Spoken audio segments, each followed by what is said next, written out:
guys, and welcome back to X-Plane 10. I'm in my Coronado 210T Centurion, and today I'm going to do a flight with the air traffic control so you can see what that's like. You'll notice it is nighttime. The reason for that is actually because I changed it from real time to an altered time to show my 5-year-old nephew flying an airplane, and at that time it was nighttime, so I changed the time, and now I've come back to it and it's nighttime when it should be daytime. So in the next scene you'll see that that changes. Okay, so we'll just take a minute here to get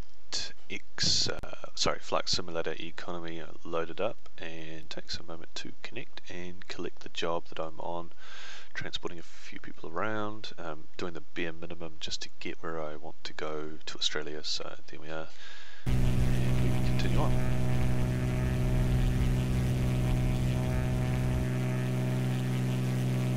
November 3888 Yankee. Contact center on 135.905.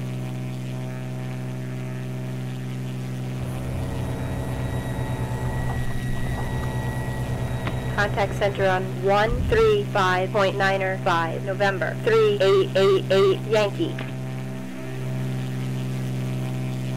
November 3888 Yankee. Cleared IFR to Lima, Tango, Foxtrot, Echo, as filed. Maintain 9,000, squawk 4702. Alright, so the first thing you should know about the air traffic control in the X-Plane 10 is that it's designed to be realistic. So if you're starting off with your X-Plane on the runway, it's not really going to be able to handle that. You need to start off probably with a cold start, and the first thing it's going to do is try to hand you off to taxi and to get to a runway. Now if you start on the runway like I did and you request to take off, it's probably going to taxi you to another runway, which is a bit annoying. So the first thing I did was actually take off, and as soon as I lifted off I got handed off to the control center, and at that point I actually filed my flight plan, and got told a whole lot of maneuvers to make the turn, and I got cleared to 9,000 feet, and cleared IFR to my destination in Greece, which is it's quite good. It's also a little bit annoying. I mean, it's very robotic, obviously, because it's an AI air traffic control. And the other thing you'll notice is that there's no automatic change of frequency in X-Plane as there is in, say, Flight Simulator 10. And there's a very good reason for that, really, is that this is designed for certain situations, you know, professional use and training, and the pilot has to practice all of the procedures and things like that. So where it's come from is quite different to, say, FSX, where you can press a button and it automatically handles all of the paperwork for you, a little bit of the bureaucracy, whereas this, it's trying to replicate what you would actually have to do. So it's much more manual, a bit more annoying. The workload is a lot higher, but it, you know, it gets the job done. It's passable, and a lot of people out there think that it needs a lot of work.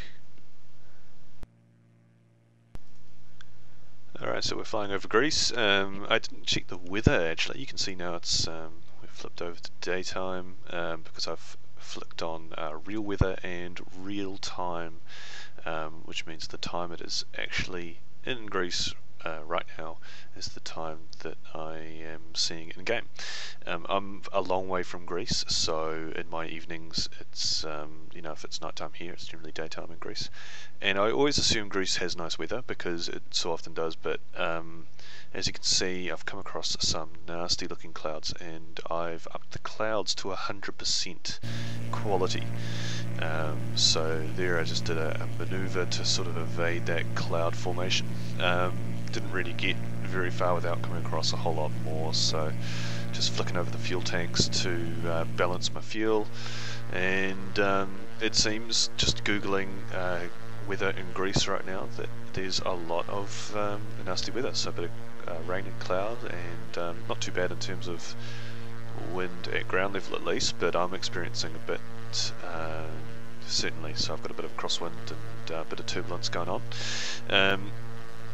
So yeah, I mean the clouds, they don't look amazing. I think the clouds look better in the mods that you get with Flight Simulator 10 or the mods that you can get with X-Plane. They're a little bit too uniform in the puffs, and it just repeats the puffs, so you get pretty same looking clouds, not much variation that you'd see in the real world. So yeah, certainly some work to do there, but probably not something that they're going to do anytime soon. Okay, so I've entered the clouds and been told by air traffic control to start my descent into the Greek islands where I'm going to be landing. So I'll just get on the air traffic control and sort that out.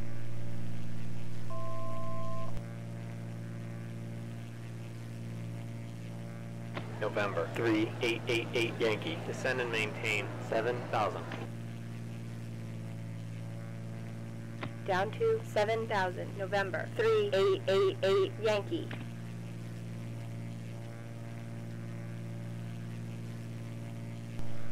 Alright, so you can see the air traffic control requires you to confirm the transmission. If you don't comply quick enough, they'll repeat it. If they don't hear you, they'll repeat it as well, which I'm pretty sure I did confirm that, and it came back again, so I had to retransmit the descent. Just messing around with the air traffic control.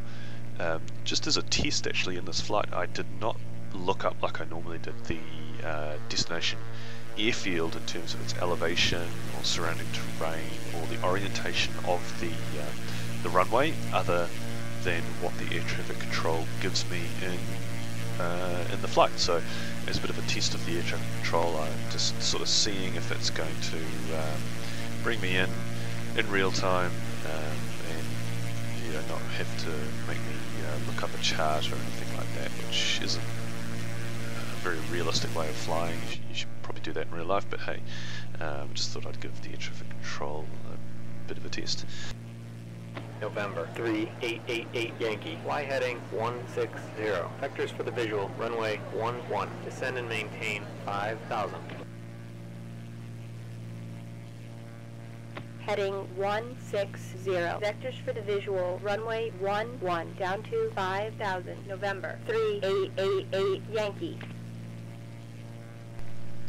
Alright, so there we are. We've got vectors for a visual approach on our destination and the runway that we're going to be landing on, which is good to remember. And of course the heading of the runway is roughly 10 times the runway number. So runway 11 would have me landing on a heading of 110 degrees rounded. So it could be above and below that, and it's just rounded to the nearest 10 degrees. So you can see here with the outside view, there's a bit of weather. There's actually rain that I'm flying through. I'm not sure if that'll come through very well, but yeah, there is certainly quite a bit of weather over Greece right now.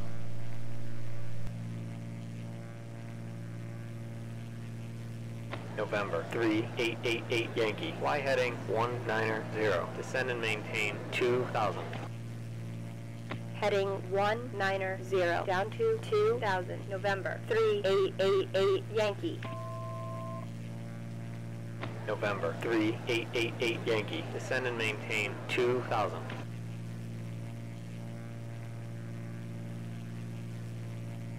Down to 2,000, November 3888 Yankee.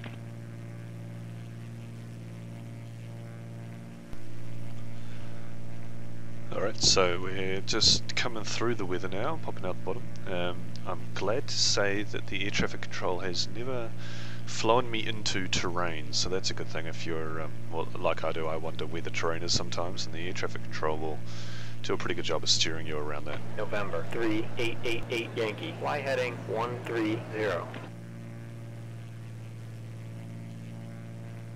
Heading 130, November 3888 Yankee. So you can see this is the whiteout, which is an issue right now with the current patch. I think they're working on this because the whiteout is just a bit crazy, and you can see it sort of pops away. It's like the view distance just automatically jumps to 0, which is good for your frame rate, but not when you're coming into land like I sometimes am, and all of a sudden your screen goes blank, which is a bit of a pain, especially if you haven't sorted out your Center, November 03 X-ray, Papa. So the green text there is another aircraft. You don't need to worry about that, it's not us. November 03 X-ray. Papa, you are off course. You are off course. November 03 X-ray. Papa. That's really annoying the way other aircraft get off course, and they get constantly told it as well if you ever have that. I'm not sure exactly what the issue is, but once again I hope that's something which is which is fixed. Now I am actually using an iPad in front of me, and I'm playing with the iPad. You can see the airfield there with the 747 is for some reason on it. The iPad has an app called AirTrack, one word, and it's quite expensive, but over the Wi-Fi it connects to the game and it gives you basically a glass cockpit, which is really cool. I can also pull up my radio frequencies and punch them in with the touchpad. So yeah, I'll have to talk about that more in another video. I'm not really sure exactly how to show it yet without holding a camera recording it. I don't know if I can do screen recording on an iPad or an iPhone. I purchased it and I have it on both my iPad and my iPhone, so I can just hook that up in front of me. I've got a little keyboard holder for them, and it just makes it so much easier to figure out where you are, punch in new frequencies. I haven't got it working with the GPS to punch in the ICAO codes for airfields for the destination, but yeah, for changing frequencies and everything, it's awesome, and giving you that situational awareness and etc. It's great. It can also handle charts for airfields. November 3888 Yankee Lima Tango Foxtrot Echo. Altimeter 2967. Lima Tango Foxtrot Echo. Altimeter 2967. November 3888 Yankee. Yeah, so I'm not worrying about punching in the QFE reading into my altimeter. You know, I'm flying visually, and I don't really want to adjust my altimeter to match what the airfield's using. November 3888 Yankee. Fly heading 100. Report the field in sight. Heading 100. We'll call the field. November 3888 Yankee. Center. November 3888 Yankee. November 3888 Yankee. Contact tower on 124.2. Contact tower on 124.2. November 3888 Yankee. Okay, so you notice I'm not punching in that new frequency. Tower November 3888 with the iPad, Yankee. so it's much quicker than messing with dials in game with the track IR, everything all moving around. I can just bring up a keypad on the iPad and punch it in. Unfortunately, the tower doesn't respond, so I actually, here's the autopilot going off. I actually start my approach without clearance to land, because otherwise I'm going to miss my chance to get on the glide slope. I've had this a couple of times actually. I'm not sure if it's an issue or I'm doing something wrong, but I'm going to assume that it's an issue. The tower is... November 02 X-ray. Papa. Contact center on 135.95. At this point he's not actually Contact talking to me center on yet. 135.95. November 02 to land, X-ray. but I don't Papa. have clearance. So I'm actually descending, as you can see, and you know, pulling my speed back. So if I'm not cleared to land, I kind of need to know what's going on. It's not really telling me anything at all. Hasn't even acknowledged that they're handling me in any way, which isn't too great. November 3888 Yankee. Runway 11. Clear to land. Alright, gear goes down, so we've got clearance to land. I'll just Runway acknowledge that. 11. Cleared to land. November 3888 Yankee. And we are good to come in. So that's pretty much it for this video. The rest of it's just going to be the approach. This is once again 64-bit X-Plane 10 with the Coronado C210T. I'm flying using the plugin for Flight Simulator Economy, and this is all part of my world tour, heading this plane over to Australia, where the rest of my base of operations is with Strategic Airlines. So this plane was purchased in Spain, and I'm going to get it all the way to Australia which will probably take some time. The next flights will be across Turkey, so we're heading east. I've got a flight lined up which is about 550 miles across Turkey. I'm pretty sure there's some fairly serious mountain terrain across Turkey, so I'll see if I can negotiate that. After that I can either go southeast through Iran, I think, or east-northeast into over the Caspian Sea. Now you can see every 15 minutes the internet updates the weather, and it's done that and brought in some nasty weather with a bit of crosswinds, so I'm just trying to negotiate that now. Unfortunately, the way that it does this, it is just a snap change. It's the same thing the way a lot of plugins that work with real weather operate. It's just the drawback that you get with using real weather as opposed to simulated weather, where it would do this sort of thing.